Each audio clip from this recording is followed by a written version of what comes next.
Good news, Assam রাইফেলের ২০২৩ সালে যে ১৬১টি পোস্টের ভ্যাকেন্সি বেরিয়েছিল, তার ফাইনাল মেরিট লিস্ট আউট হয়ে গিয়েছে। সেখানে কোনো রকম ক্লার্কের ভ্যাকেন্সি ছিল না।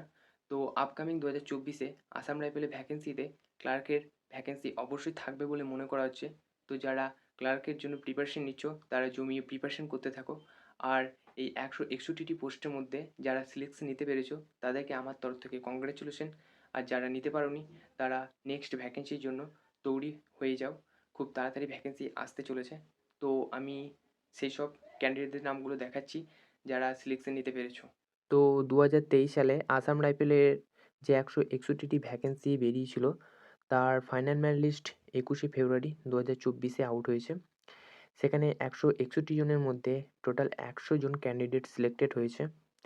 তো যারা সিলেক্টেড হয়েছো, তোমরা এখানে তোমাদের নামগুলো দেখে নেবে।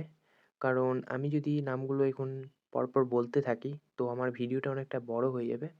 তো তোমরা ভিডিওটা মাঝখানে থামিয়ে তোমাদের নাম আছে কিনা তোমরা দেখে নেবে।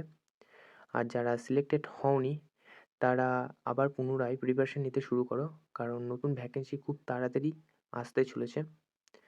আর যদি তোমাদের কাছে এই ভিডিওটা হেল্পফুল বা খুব ভালো লেগে থাকে, তো তোমরা একটা লাইক এবং সাবস্ক্রাইব করতে পারো।